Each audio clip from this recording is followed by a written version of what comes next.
नमस्कार दोस्तों, technical coaching classes के यूट्यूब चैनल पे आपका एक बार पुनः स्वागत है। मैं सुभाष जयपाल आपका एक बार पुनः स्वागत करता हूं। दोस्तों, अपने जो इलेक्ट्रिशियन थ्योरी का टेस्ट को स्टार्ट किया था, आज अपने उसकी नेक्स्ट क्लास स्टार्ट करेंगे। तो सभी स्टूडेंट से मेरा निवेदन है कि कोरोना काल में आपकी मैंने ऑफलाइन क्लासेस थी वो बंद हो चुकी है, तो सभी स्टूडेंट आप क्लास को अटेंड करें, चैनल को सब्सक्राइब करें, लाइक करें और नोटिफिकेशन के लिए बेल आइकन के बटन को पुश कर लें और ज्यादा से ज्यादा शेयर करें। कोरोना काल में सभी घर पे रहे, सेफ्टी बरतें पूरी की पूरी। अपने जो टॉपिक स्टार्ट कर रखा था दोस्तों, वो ओम्स लॉ को पढ़ा था। आज अपने जो नियम पढ़ेंगे उसका नेक्स्ट नियम पढ़ने जा रहे हैं, किसका? किरचॉफ का, यानी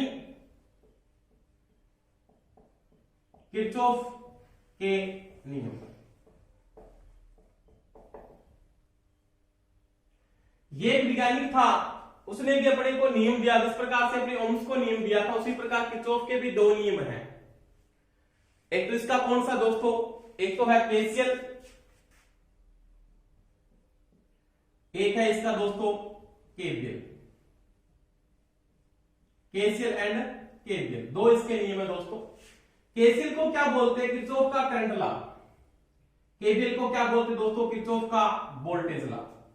दोनों के बारे में पढ़ेंगे अपने कि केसीएल क्या है और केवीएल क्या है। पहली बात, अपने जो नियम पढ़ेंगे वो कौन सा नियम पढ़ेंगे? वो पढ़ेंगे दोस्तों केसीएल को, केसीएल। इसे बोलते हैं किरचॉफ का धारा का नियम या किरचॉफ का करंट लॉ। ये क्या बोलता है? नेट करंट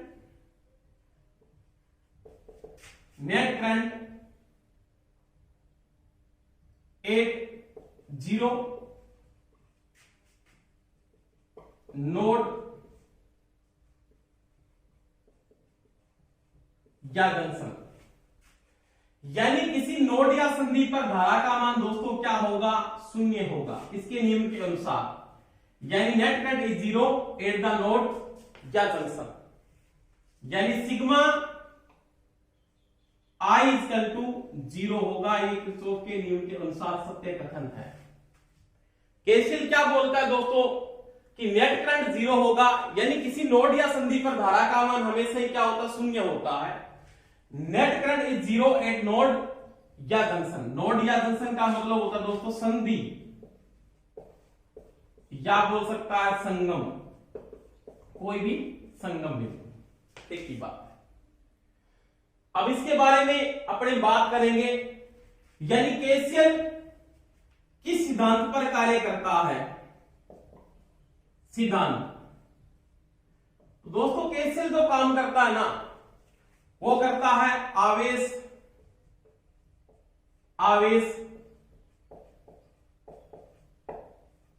संरक्षण के सिद्धांत पर। ये चीज का ध्यान रखना। यानी केसीएल जो काम करता है दोस्तों, वो आवेश संरक्षण के सिद्धांत पर कार्य करता है। चार्ज संरक्षण के सिद्धांत पर क्या करता है? केसीएल काम करता है। क्यों? क्योंकि बात सभी को पता है करंट के साथ काम करने वाला है। किसके साथ काम करता है दोस्तों? करंट के साथ काम करता है। और आपने पढ़ा था I इक्वल टू Q बटा में T। आवेश प्रवाह की दर क्या है? धारा है। तो धारा के साथ जो काम करेगा वो आवेश के साथ ही काम करता है। तो ध्यान रखना दोस्तों, केसीएल जो काम करता है वो चार्ज या आवेश संरक्षण के सिद्धांत पर क्या करता है? काम करता है। और यह एसी व डीसी दोनों परिपथों पर लागू होता है। एसी व डीसी के दोनों परिपथों पे दोस्तों ये लागू होता है। परंतु ध्यान रहे, जैसे अपने पढ़ा था ओम के नियम में, ओम का नियम एसी और डीसी दोनों परिपथों पे लागू होता है। परंतु परिपथ कौन से होने चाहिए? रेखिक परिपथ पर। कौन से परिपथ होंगे? रेखिक, यानी आपके लीनियरली सर्किट होने चाहिए। कौन से दोस्तों? आपके पास जो लीनियरली सर्किट है उन पे आपका ओम का नियम लागू होगा या किरचॉफ का नियम लागू होगा परंतु आपसे जो चरघातांकी परिपथ है या दोस्तों क्या है अरैखिक है, उन पे ओम का नियम और किरचॉफ का नियम लागू नहीं होता। ये चीज का ध्यान रखना। ओम का नियम और किरचॉफ का नियम एसी और डीसी दोनों परिपथों पे लागू होता है। परिपथ कौन सा होना चाहिए, रैखिक या लीनियरली सर्किट होना चाहिए आपका, उन पे ये लागू होता है। चरघातांकी या अरैखिक परिपथ है तो उन पे ये लागू नहीं होता। उसके बाद देखो, अगर मैं बात करता हूं कि नियम किसके बारे में अपने को बताता है, तो उसके बारे में पढ़ेंगे अपने। पहली बात ये बोलता है कि किसी नोड या संधि पर धारा का मान क्या होता है दोस्तों, शून्य होता है। जैसे मेरे पास ये कोई भी एक नोड यानी संधि है, ये है,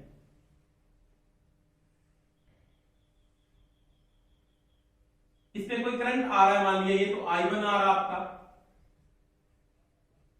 ये I2 आ रहा है दोस्तों, और ये कौन सा है I3 है। यहां से करंट जा रहा है कोई भी I4 I5, ये करंट फ्लो हो रहा है। ये इसका है दोस्तों जंक्शन, क्या है जंक्शन, या इसको कहते हैं दोस्तों नोड, हिंदी में बोलते हैं संगम या संधि, संगम या संधि। एक चीज का ध्यान रख लेना, ये तो नियम लागू होता है, एसी के डीसी दोनों परिपथों पे लागू होता है, परंतु परिपथ कौन सा होता है उस समय, समांतर परिपथों पर। किस पे लागू होगा, समांतर परिपथ। समांतर को अपने बोल सकते हैं युगपथ क्रम, पार्श्व क्रम, पैरेलल, या सप्लाई के आर पार जोड़ देना, एक ही बात। इन परिपथों पे आपका ये केसीएल लागू होता है। जैसे मैं बात करता हूं कि मेरे पास एक पथ है धारा का, जैसे यहां से कोई एक जंक्शन ये ले लिया, एक जंक्शन ये ले लिया, तो इस जंक्शन पे धारा का मान और इस जंक्शन पे धारा का मान क्या लेता है, समान, आने वाला जाने वाले के क्या है बराबर है। परंतु मैं बात करता हूं कि धारा के पथ आपके पास अनेक पथ है, जैसे यहां से भी करंट फ्लो हो रहा है, यहां से भी फ्लो हो रहा है और यहां से भी फ्लो हो रहा है। जैसे मैं बात करता हूं आने वाली धाराएं, आने वाली धाराएं कौन कौन से दोस्तों, तो आपने लिखा I1 प्लस में I2 प्लस में I3 बराबर में क्या हो जाएगा दोस्तों, I4 प्लस में I5 होता है। यानी क्या कहता है, आने वाली धाराओं का बीजगणितीय योग जाने वाली धाराओं के बीजगणितीय योग के मान के हमेशा ही बराबर होता है, और नोड व संधि पे धारा का मान हमेशा ही क्या होता है दोस्तों, शून्य होता है। क्या होता है, शून्य। यानी at current, net current eight zero node या जंक्शन, यानी नोड और जंक्शन पे धारा का मान शून्य होता है। या तो ये बोलो, या बोलेंगे आने वाली धाराओं का बीजगणितीय योग उस नोड या संधि से जाने वाली धाराओं का बीजगणितीय योग का मान हमेशा ही क्या होता है, बराबर होता है। जैसे मैं बात करता हूं इसको मैं ये भी लिख सकता हूं, I1 प्लस में I2 प्लस में I3 I4 माइनस में I5 बराबर में 0। तो ये भी कंडीशन सही है, ये भी कंडीशन सही है, और ये भी कंडीशन आपकी बिल्कुल राइट है। अब मैं एक बात करता हूं, इस शाखा के ऊपर एक रेजिस्टेंस जुड़ा है, मान लिया इस शाखा के ऊपर ये रेजिस्टेंस जुड़ा हुआ है, यहां पे यार क्या है दोस्तों, R। इसका कोई भी करंट फ्लो हो रहा है, मान लीजिए इसमें करंट फ्लो हो रहा है आपका I1, ये आपका R1 है। इसका तो ये पोटेंशियल है ना, ये तो इसका हाई पोटेंशियल है, इसको क्या बोलोगे, प्लस। इसका मतलब ये तो इसका HP है, क्योंकि प्लस इसका मतलब करंट यहां से जा रहा है, प्लस से माइनस की ओर, यानी क्या बोलोगे, हाई पोटेंशियल से लो पोटेंशियल को करंट फ्लो होता है दोस्तों। इसका पोटेंशियल क्या है, तो मैं इसका पोटेंशियल में मान लूं, तो यहां पे मान लीजिए इसका V1 पोटेंशियल है, तो इसका ये कौन सा है, V2 है, और इन दोनों का दोस्तों जो डिफरेंस है इन दोनों का वो क्या है, V1 माइनस में V2 है। तो इन दोनों का ये पोटेंशियल डिफरेंस, इसको अपने क्या बोलते हैं दोस्तों, PD कहा जाता है, पोटेंशियल डिफरेंस कहते हैं। अब I1 में जो करंट फ्लो हो रहा है वो क्या है, I1 इक्वल टू मैं ये भी लिख सकता हूं V1 माइनस में V2 बटा में R1। इस शाखा में जो करंट फ्लो हो रहा है वो इस करंट के क्या है, बराबर है। तो ये भी लिख सकते हो आप कि सॉरी यहां पे R2 लिख दिया, B1 माइनस में B2 बटा में क्या लिखोगे R1, और ये किसके बराबर है, ये I1 के बराबर है। अब देखो इसका निकालूंगा तो यहाँ पे B2 का पोटेंशियल ले लेंगे, इस डिस्टेंस का पोटेंशियल ले लेंगे, तो आपके पास इसकी करंट आ जाएगी। तो मैं इसमें ये भी लिख सकता हूं क्या, B1 बटा में R1, B2 बटा में R3, सॉरी R2, B3 बटा में R3 माइनस में B4 बटा में R4 माइनस में B5 बटा में R5 इक्वल टू 0। तो ये इक्वेशन भी आपकी क्या है दोस्तों, राइट है।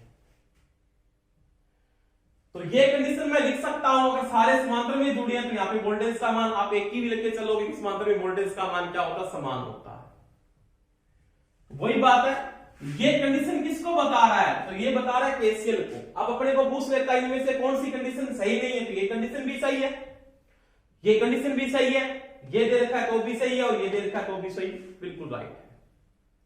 तो ध्यान रखना केसीएल क्या कहता है, किसी नोड या संधि पे आने वाली धाराओं का बीजगणितीय योग, उस नोड या संधि से जाने वाली धाराओं का बीजगणितीय योग का मान हमेशा ही क्या होता है, बराबर होता है।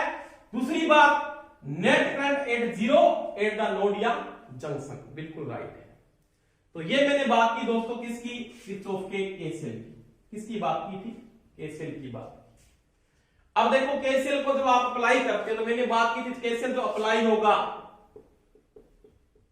वो किस पे लागू होता है, समांतर परिपथों पे यूज होता है। अब आपके समांतर परिपथ कौन से टाइप के होंगे, उन पे केसीएल आप लगाते हो, किस प्रकार से केसीएल को लगाया जाता है वो पढ़ेंगे अपने। यानी उसका केसीएल का फेजर लागू होगा या केसीएल का कौन सा लागू होगा, बीजगणितीय लागू होता है, उसके बारे में देखो। जैसे मेरे पास कोई भी एक सर्किट है, उसकी मैं बात करता हूं केसीएल में,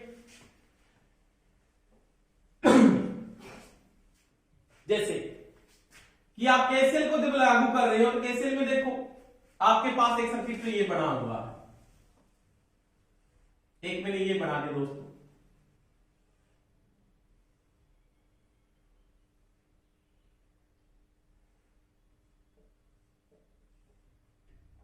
ये इसमें आपने सेल या बैटरी जोड़ दी, यहां से कोई करंट फ्लो हो रहा, मान लिया I1 है, ये I2 है, और ये क्या है दोस्तों I3 है। एक सर्किट आपका ये है,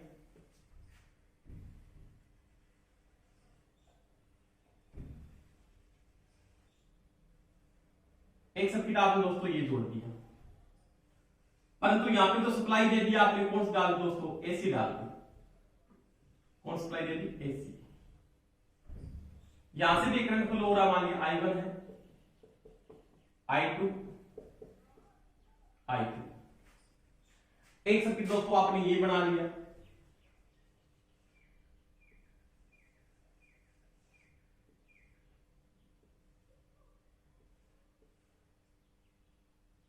यहां पे आपने सप्लाई दे दी I1, I2 और I3। एक सर्किट दोस्तों आपने ये बना लिया,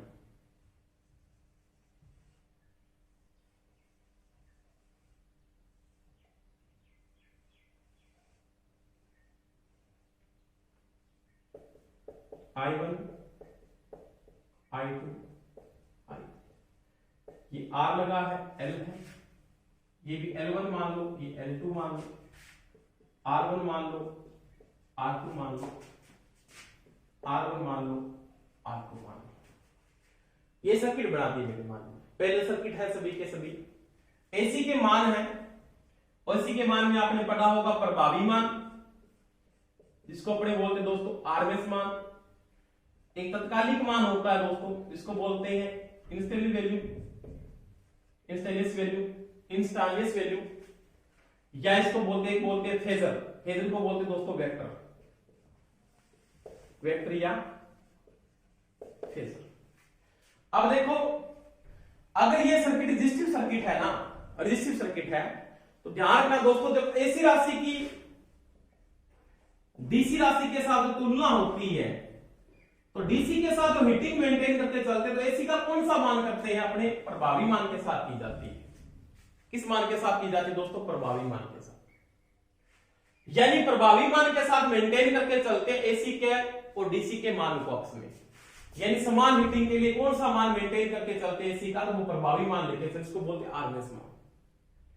अब मैं इस सर्किट में बात करता हूं, सर्किट यहाँ पे कौन सा रेजिस्टिव है, यहाँ पे भी कौन सा रेजिस्टिव है, ये रेजिस्टिव है, ये भी रेजिस्टिव है, ये इंडक्टिव है, ये भी इंडक्टिव है, ये रेजिस्टिव है, ये कौन सा इंडक्टिव है। तो यहाँ पे क्या लिखोगे आप, I1 इक्वल टू लिखोगे दोस्तों, आने वाली धाराएं जाने वाले के क्या है, बराबर है। पहली बात तो ये सही, इसमें ये कंडीशन लागू होगी, इसमें भी I1 बराबर आप लिखोगे दोस्तों, I1 बराबर में I2 प्लस में I3, और इसमें क्या लिखोगे, इसमें भी ये लिखोगे I1 बराबर में I2 प्लस में I3। ध्यान रखना दोस्तों,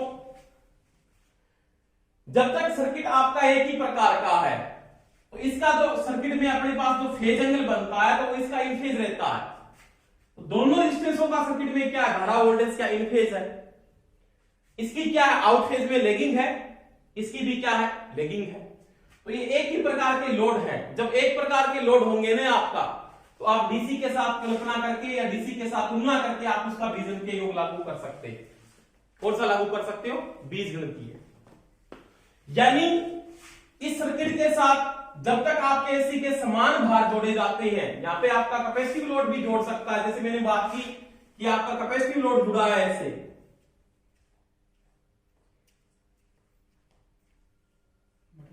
जैसे C1 है, ये C2 है, और यहां पे सप्लाई एसी आ रही है, तो यहां पे मान लिया आपके पास I1 है, I2 है, I3 है। इसमें भी मैं ये लिख सकता हूं I1 बराबर में I2 प्लस में I3।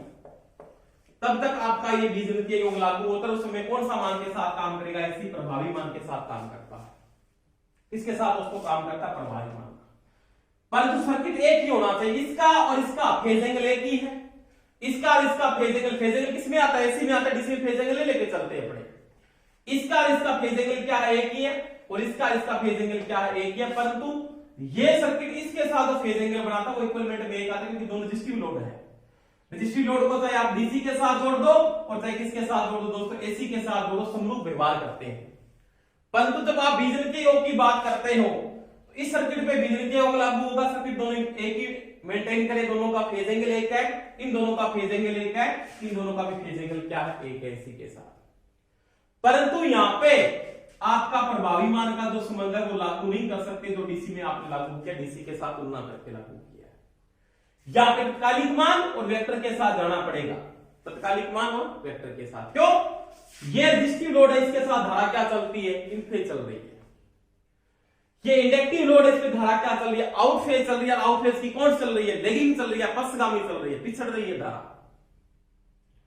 तो इन दोनों का फेज एंगल क्या है, अलग अलग है। तो यहां पे बीजगणितीय योग न होके कौन सा होता है दोस्तों, वेक्टर।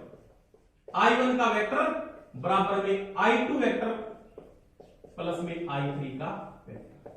तो ध्यान रखना दोस्तों, जब एसी सप्लाई के अंदर आपका जो भार है समांतर में अलग अलग प्रकार के जब भार जुड़ेंगे तो उनका वेक्टर या कौन सा लागू होगा दोस्तों, फेजर लागू होगा, जो मैंने इस मान के साथ मेंटेन किया है। तो ये चीज का ध्यान रख लेना। अब ये जो आपने पूरी डिटेल है फेजर की या वेक्टर की पूरी डिटेल है, तो ये मैं आपने को एसी सर्किट में पूरी डिटेल बताऊंगा। अपने एसी के समांतर प्रतिपद भी पढ़ेंगे तो वहां पे ये लागू होगा, वेक्टर या फेजर कैसे बनता है। अगर वो समान लोड है तो आप इस प्रकार से लागू करोगे बीजगणितीय के साथ, परंतु जो असमान भार एसी के साथ समांतर में जुड़ेंगे तो आप वेक्टर के साथ या फेजर के साथ जाएंगे। तो ये मैंने बात की थी किस प्रकार से मेंटेन करते हैं, किस प्रकार से आप केसीएल को लगाते हो। अगर आपके डीसी के साथ है तो आपने लगा दिया, पर एसी के जब आपके पास भार जुड़े हैं, एक ही प्रकार के भार है, तो आप बीजगणितीय लागू करोगे केसीएल का। परंतु जब भार आपके पास क्या असमान प्रकार के हैं तो आप कौन सा लागू करेंगे, उसका फेजर या कौन सा लागू करेंगे दोस्तों, वेक्टर लागू होगा। कौन सा लागू होगा, वेक्टर लागू, जो मैंने बात की थी। इसको डिटेल से पढ़ेंगे अपने आगे बात। तो ये मैंने बात किसकी की दोस्तों, केसीएल की बात की। किसकी बात की, केसीएल की बात की। यानी केसीएल को किस प्रकार से आप अप्लाई कर रहे हो, किस प्रकार से आप इसको लगा रहे हो। तो ये बात थी किसकी, केसीएल। और केसीएल मैंने बात की थी, केसीएल आवेश संरक्षण के सिद्धांत पर क्या करता है दोस्तों, काम करता है। आवेश संरक्षण ये क्या करता है, काम करता है। इसके बाद देखो, इसके बाद जो बात करेंगे, इसके सेकेंड नियम की बात करेंगे, जो कौन सा है, केवीएल, उसको देखो।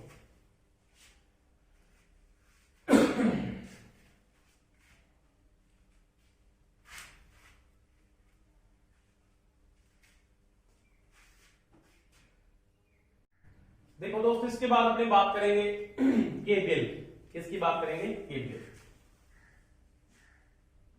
केवीएल किरचॉफ का वोल्टेज लॉ की बात करेंगे। इसका सेकेंड नेम है वोल्टेज लॉ, किरचॉफ का वोल्टेज लॉ।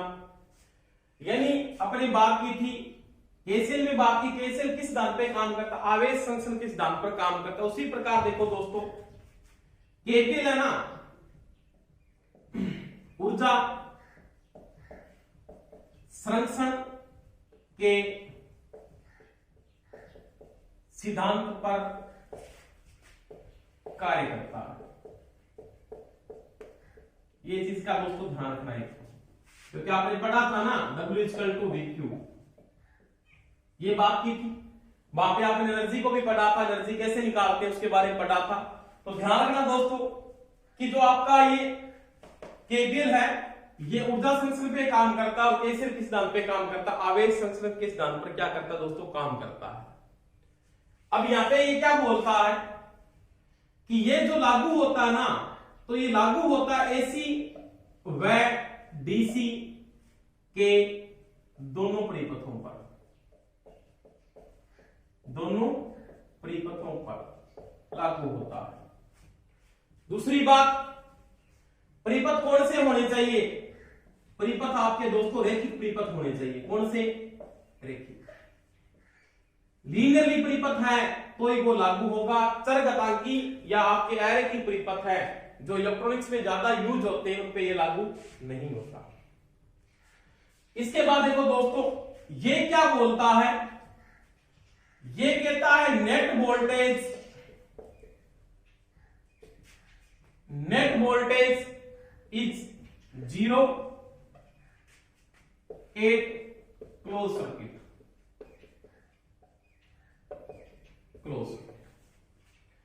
यानी एक बंद सर्किट के अंदर वोल्टेज का मान क्या होगा, 0 होगा। ये बात बोलता है कौन, ये कहता है केवीएल। कौन कहता है दोस्तों, केवीएल। देखो मैंने बात की थी ये कौन से परिपथ पे लागू होगा, तो ये दोस्तों लागू होगा सीरीज परिपथों पर।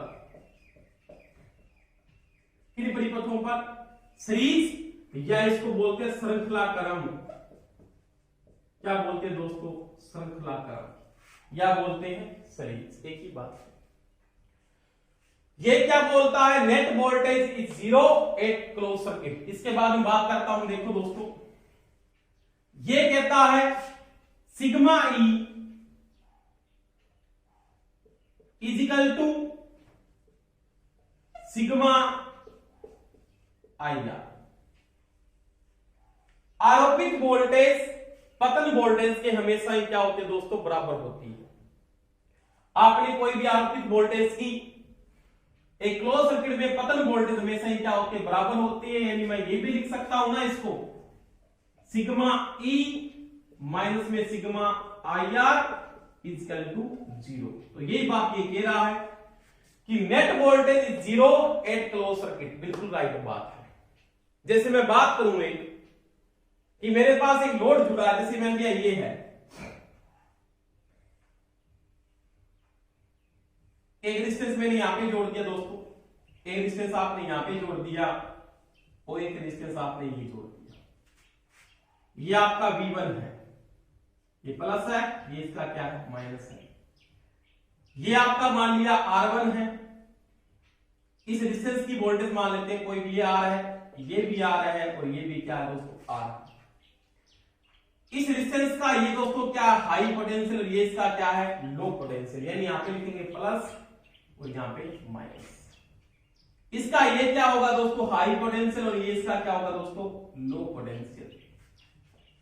ये क्या होगा, इसका हाई पोटेंशियल, और ये क्या होगा दोस्तों, इसका लो पोटेंशियल। इसका मतलब ये क्या हो गया दोस्तों, V2, ये क्या हो गया V3, और ये क्या हो गया दोस्तों, V4। ये क्लोज सर्किट है, उसमें धारा आपकी ऐसे फ्लो हो रही है, ऐसे क्लोज सर्किट के अंदर।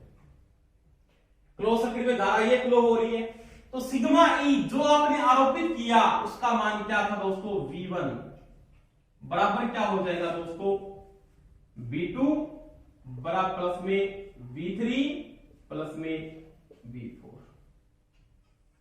ये भी राइट बात है। ये आपने दिया, इसको सोर्स की वोल्टेज है, ये क्लोज सर्किट बंद हुआ, ये सोर्स की वोल्टेज होगी, इसने पतन V2 किया, इसने पतन V3 किया, इसने क्या किया, V4 किया। इसको मैं ये भी लिख सकता हूं V1 माइनस में V2 माइनस में V3 माइनस में V4 बराबर में दोस्तों 0। तो ये कहता है क्लोज सर्किट में नेट वोल्टेज का मान क्या होता है, 0। बिल्कुल राइट बात। तो ये बात आपने की। इस चीज के बाद की बात अगर मैं बात करता हूं कि नेट वोल्टेज का मान यहां पे क्या होगा, 0 होगा, 8 का क्या होगा, क्लोज सर्किट है आपका। सिग्मा ई आरोपित वोल्टेज पतन वोल्टेज के हमेशा ही क्या होती है, बराबर होती है। बिल्कुल बात सही है। आरोपित वोल्टेज क्या थी, V1 थी, पतन कौन सी थी, V2, V3 और V4। इन तीनों की पतन को जोड़ दो तो वो किसके बराबर होती है, V1 के बराबर होती है। तो ये मैंने किसकी बात की दोस्तों, केवीएल की बात की।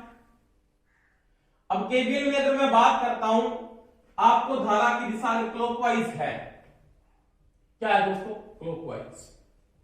तो आपकी सोर्स वोल्टेज को भी आपको क्या मानना दोस्तों, पॉजिटिव मानना है। क्या मानना है, पॉजिटिव लेके चलना है। और आपकी जो आईआर ड्रॉप वोल्टेज है उसको भी दोस्तों क्या मानना है, पॉजिटिव मानना है। ये चीज का ध्यान रखना। उस सर्किट में आपका जो करंट घूमेगा वो क्या होगा, क्लॉकवाइज। क्या होगा दोस्तों, क्लॉकवाइज। परंतु ध्यान रहे, अगर आप क्या करते हो, सर्किट में धारा की दिशा को क्या करते हो, चेंज करते हो, एंटी क्लॉकवाइज कर देते हो, तो आपकी सोर्स वोल्टेज को आपको भी क्या मानना है, नेगेटिव। क्या मानना है, नेगेटिव। और आपकी जो आईआर ड्रॉप वोल्टेज है उसको भी क्या मानना है दोस्तों, नेगेटिव मानना है। ये चीज का ध्यान रखना। पर तो ज्यादा अपने क्वेश्चन जब करेंगे ना लूप वाले, तो आप इसके साथ ही करेंगे, आप इसके साथ इनको यूज। वैसे मैंने कहा करंट की दिशा आपने ऐसे कर दी, आपकी क्वेश्चन मान ऐसे आ जाती, करंट की दिशा आपने चेंज कर दी। जैसे आपके पास करंट की दिशा ये बढ़ा दी आपने, ऐसे 3 रेजिस्टेंस आपने जोड़ दिए ऐसे, और करंट की कंडीशन आपने दोस्तों ये कर दी। इसमें करंट की कंडीशन आपके पास क्या है, क्लॉकवाइज, इसमें क्या है, एंटी क्लॉकवाइज है। ये आपका मान लिया V1 है। क्या है, V1। उस समय आपको सोर्स वोल्टेज का मान नेगेटिव लेके चलना पड़ेगा। क्या लेके चलने पड़ेगा दोस्तों, नेगेटिव।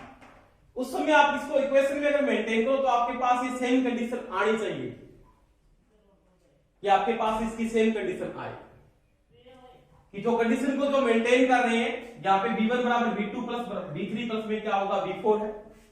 आपकी इक्वेशन में क्या आएगी, नेगेटिव सोर्स वोल्टेज का मान क्या लिखेंगे, नेगेटिव V1 प्लस में क्या लिखोगे, V2।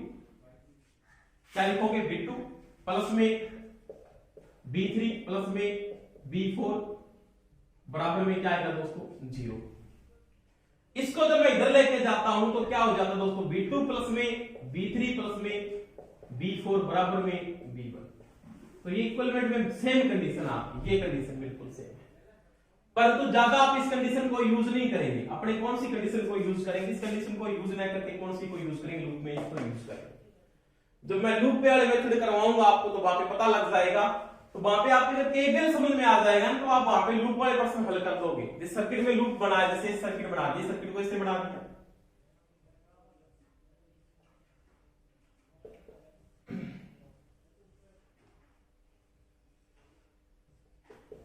इस प्रकार से धारा की दिशा आपने ये ले ली, ये ले ली। इस प्रकार के जो प्रश्न आप जब आगे जाके जब हल करेंगे तो आप इस केवीएल से ही करेंगे। किससे करेंगे दोस्तों, केवीएल से ही करेंगे। तो ये मैंने बात किसकी की दोस्तों, केवीएल की बात की थी। केवीएल क्या कहता है, आरोपित वोल्टेज पतन वोल्टेज के हमेशा ही क्या होती है, बराबर होती है। या आप क्या बोलते हो, net voltage is 0 at close circuit, यानी बंद सर्किट में नेट वोल्टेज का मान क्या होगा, 0 होगा। इसका ये कंडीशन भी राइट है, ये कंडीशन भी राइट है, ये कंडीशन भी राइट है और ये कंडीशन भी राइट है। इसको वो ये भी दे सकता अपने कि आरोपित वोल्टेज का मतलब टोटल जो वोल्टेज होगी ना V1 है, जो टोटल वोल्टेज है वो किसके बराबर होती है।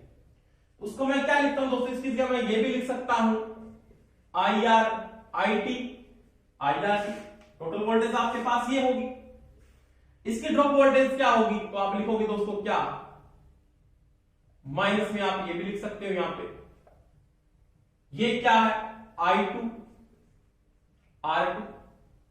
इसकी जगह आपने एक नंबर लिया तो आप एक नंबर को भी ले सकते हो I1 R1। इसको लिखोगे I3 R3 I4 R4 बराबर में 0। ये भी कंडीशन आपकी राइट है, तो आगे पढ़े ये कंडीशन भी मैं लिख सकता हूं, तो ये कंडीशन भी इसकी क्या है दोस्तों, राइट है। तो ये मैंने किसकी बात की दोस्तों, केवीएल की बात की थी कि आरोपित वोल्टेज पतन वोल्टेज के क्या होती है, बराबर होती है, और एक क्लोज सर्किट में नेट वोल्टेज का मान क्या होता है, 0 होता है। तो इतनी दोगे उतनी क्या होती है, ड्रॉप हो जाती है। और ये सीरीज परिपथों पे लागू होगा, और ये ऊर्जा संरक्षण का नियम है, एनर्जी संरक्षण का नियम है।